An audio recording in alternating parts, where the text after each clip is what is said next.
Hello and welcome to Sonic Lore, History of Mobius. In my previous retelling of the Archie Sonic story, I left things off with Robotnik conquering Mobotropolis. Before I can continue, it's time that I revealed what happened during Robotnik's attack on Castle Acorn. When Robotnik started his coup, he ordered his SWAT bots to take all of the Mobians and put them in robotization camps. The SWAT bots captured many people, but some avoided getting caught due to following orders from a retired colonel named Tig Stripe. Stripe asked Sir Peckers about the situation in the city and learned that it was being overrun by Robotnik's forces. He then learned of Max's capture from an MP named Bull Bones. Private Trey Scales and Spot Long also appeared and were worried about the king.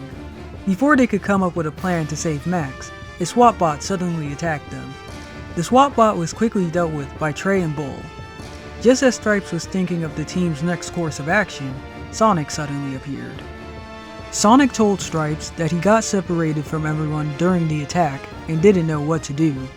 Stripes instructed Sonic to find everyone that he could and head to Knothole through the secret entrance. He then repeated his orders to everyone who was able to run from the SWAT bots. Unfortunately, not everyone made it to Knothole. Miles' mother mysteriously disappeared during the attack, and Boomer got separated from his mother. Once everyone was safe in Knothole, Stripe and his team helped them turn Knothole into a village. However, another tragedy struck when Antoine's mother died due to an illness. All of the kids who were orphaned came under the care of Rosie. One night, Sonic and Sally eavesdropped on a conversation that Stripe was having with his team. It started with Bull arguing that they should attack Robotnik immediately, and Spot agreed with him.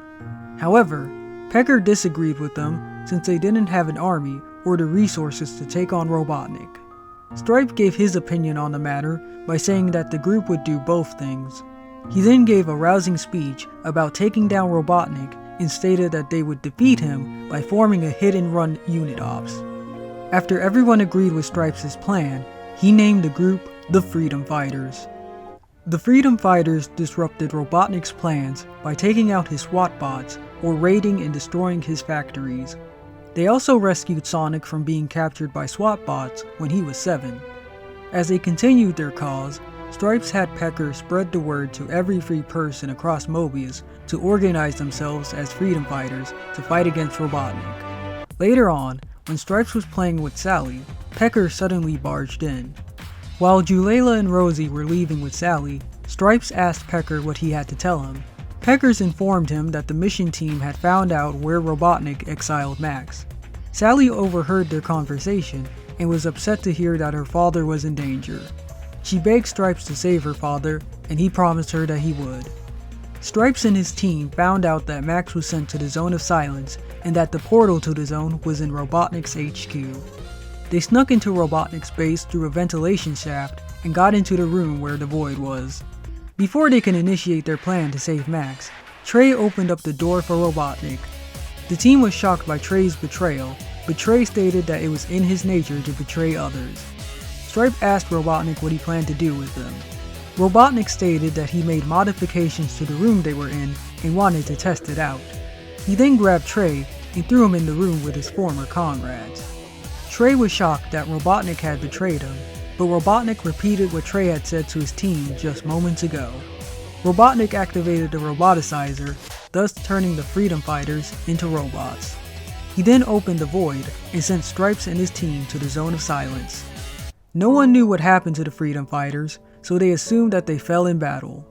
Everyone was heartbroken by the news, and a funeral was held for them. Eventually, life continued in Knothole. One day, Sonic and the other kids were playing with a ball in Rosie's house. Rosie walked in on the children and sent them outside to play. Sally ran out the door with the other kids, but she stopped when she was pulled aside by her mentor, Julayla. Sally was prepared to tell her friends that she had to go inside with her mentor, but before she did, Julayla stopped her. Julayla told Sally that not all of her lessons would be in the classroom or with her. She then let Sally go play with her friends. As Boomer and Antoine watched Sonic play with the ball, Sally noticed that Miles was upset about something. She asked him about it, and Miles told her that he was sad because he believed he would never be like Sonic.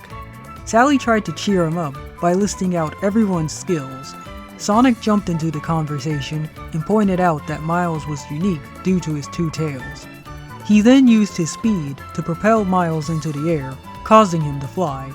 Everyone was amazed by Miles' talent, but that quickly changed when he accidentally flew into the Great Forest.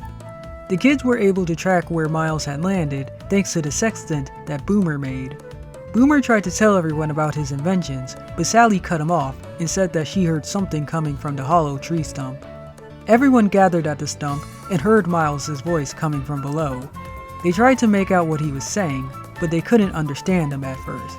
When they figured out what he said, it was too late and they fell into a cavern. They found Miles in the cavern and he recounted what happened after he landed. While looking through the cave, Boomer stated that it would make a great secret hideout for them, but Sally corrected him by saying that the cave was their secret headquarters. Everyone tried to give their team a name, but Sally decided to name them the Freedom Fighters. Sonic called the name Extreme, but Sally explained to them about the current situation of the world. She asked the group if they were willing to help her free Mobius, and they agreed with her. Sally's first mission for the team was getting out of the cavern. That's when Miles came up with an idea. He said that he could fly up and through the tree trunk and drop down a vine that they could use to climb out. Sally complimented Miles, but Sonic told her to call him Tails. Once Tails threw down the vine, everyone climbed out of the cavern and enjoyed their first successful mission. At some point, Robotnik had captured several Mobians and was sending them to labor camps. Two of the people who were caught were Mighty the Armadillo and Ray the Flying Squirrel. While on their way to the camp, Ray offered a woman a place to sit. Mighty noticed that Ray was quite nervous. He tried calming Ray down, but before he could, that's when Sonic spoke up. Sonic boasted about himself for a bit, but Mighty stated that he had no clue who he was. Mighty then asked Sonic why Robotnik didn't take any special precautions with him if he was such a threat. Sonic's answer was Robotnik had forgotten all about him. He then told them about his mission as a freedom fighter. Ray pointed out that he didn't see Sonic getting captured, and Sonic told him that he didn't. He revealed that he was a secret agent sent to get behind enemy lines. Once they got close to the camp, Sonic jumped off of the hovercraft and ran towards the base. Once everyone arrived at the camp, they were immediately put to work. The exception was a girl named Fiona Fox. A robot grabbed her and stated that they had plans for her. Mighty and Ray came to Fiona's aid and fought the guards, but one snuck up on them and threatened to shoot them. Fiona was taken to Robotnik, and Mighty and Ray were thrown in solitary confinement. Later on, Mighty received a visit from Sonic. Sonic handed Mighty the card to his shackles, allowing him to use his strength to break out of his cell. Mighty wanted to free Ray and leave, but Sonic had a different plan. Sonic and Mighty freed Ray and the other slaves, then made their way to where Robotnik and Fiona were. When Robotnik saw Sonic, he recognized him and ordered his SWAT bots to kill Sonic and Mighty. While Sonic and Mighty drew Robotnik's attention, Ray snuck to the device that held Fiona. He took the power stone from the device, but a SWAT bot immediately caught him. The SWAT bot shot him, causing the power stone to activate and start disappearing along with Ray. Mighty and Sonic tried to save Ray, but they ended up in a zone for a brief time. When they returned, Ray wasn't with them. Mighty was enraged that he lost his friend and started trashing Robotnik's base. Robotnik ordered his SWAT bots to stop Mighty and Sonic while he took Fiona to another one of his bases. Sonic and Mighty eventually defeated the SWAT bots, but Robotnik had escaped. A few months later, the kids were snowball fighting. Sally complimented Boomer's invention, but he told her to call him Rotor from now on. After everyone buried Antoine in snow, Sonic tried to throw a snowball at him, but he slipped and the snowball hit Rosie.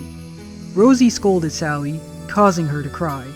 Her friends helped cheer her up, and Rosie apologized for losing her temper. She then suggested that the kids skate at the frozen pond. Everyone tried playing ice hockey, but Sonic wouldn't let them. He then accidentally melted the ice with his speed. Since the ice was now melted, they decided to wait for the pond to refreeze and for Rosie to bring them snacks. As they waited, Sonic tried to get some water from the well, but he couldn't pull the bucket up. Rotor offered to help Sonic, and together they got the bucket. The kids were amazed to discover that a gold ring was in the bucket. They decided to get the ring later on and headed back to the pond. As they raced towards the pond, Sonic suddenly spun out of control. They then fell into 3 portals. Sally was transported onto a roller coaster. She nearly fell off, but she managed to stay on. At the end of the rails, she saw an image of her father. The coaster fell off of the rails, and Sally saw that her father's face was made out of green crystal. Meanwhile, Antoine, Tails, and Rotor were sent into a machine that caused them to swap bodies. Once they were restored to normal, they found themselves falling into an endless void. Rotor noted that their situation must be a lesson. That's when Tails realized that even though their bodies were switched, they stuck together and made it as a team. The ancient walkers commented on Tails' insight and were impressed by it. Meanwhile, Sonic ended up in a zone that was still under construction. He figured that he could use the rings in front of him to find the creator of the zone. When he got to the end, he ran into Robotnik. Robotnik wanted to know how Sonic got into the zone, but Sonic demanded to know why Robotnik was snooping around. Robotnik attacked Sonic with his wrecking ball, but Sonic dodged it and used his spin attack to destroy Robotnik's vehicle. Everyone returned home, and Sonic threw the ring that they had found earlier back into the well. A few years later, Rosie was tutoring Tails, and he got straight A's on his report card.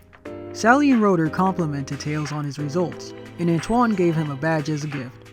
Antoine started telling a lie about how he received the badge, but Rotor called him out on it. While they were arguing, Tails wondered where Sonic was. Sally reassured him that Sonic would show up, but she was also curious about his whereabouts. Meanwhile, Sonic met a mysterious man in Robotropolis with a bag full of stones. Sonic was curious on why the man wanted the stones, but he traded them for a pair of shoes.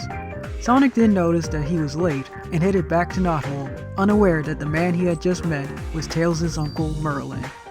While Sonic headed back home, Robotnik was monologuing about finding the Freedom Fighters.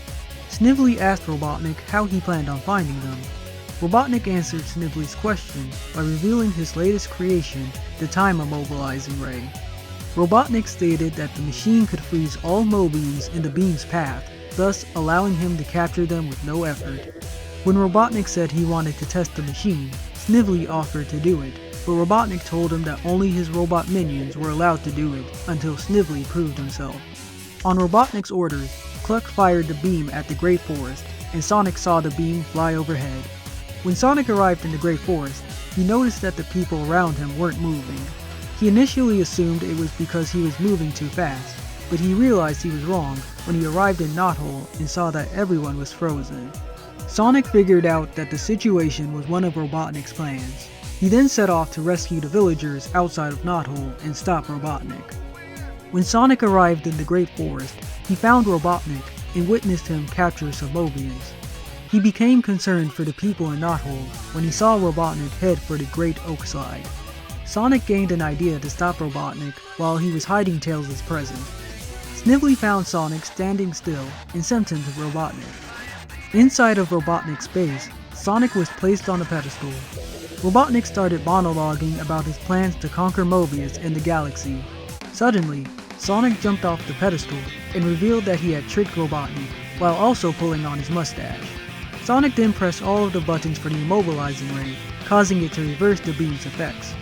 The Mobians were unfrozen, Robotnik's prisoners escaped, and Snively and Robotnik's mechs were frozen in place. Robotnik ordered his SWAT bots to shoot Sonic, but they missed and accidentally destroyed the immobilizing ray. Sonic escaped Robotnik's forces and went back to Knothole. When Sally tried to explain to Tails about Sonic's absence, Sonic arrived. Tails was happy to see Sonic, while Sally was curious about where he had been. Sonic realized that he forgot Tails' present and went to get it. He quickly came back and handed Tails his new shoes. Tails was ecstatic about the gift, while Antoine wasn't impressed. Sally pulled Sonic aside and asked him to tell her why he was late, but instead of getting an answer, Sonic made a joke and laughed. Sonic later moved out of Knothole with his uncle and wouldn't see his friends for many years. But that's a story for another time. If you want to know about Sonic's adventure when he reunites with his friends, well, stick with me and you'll find out. Thank you.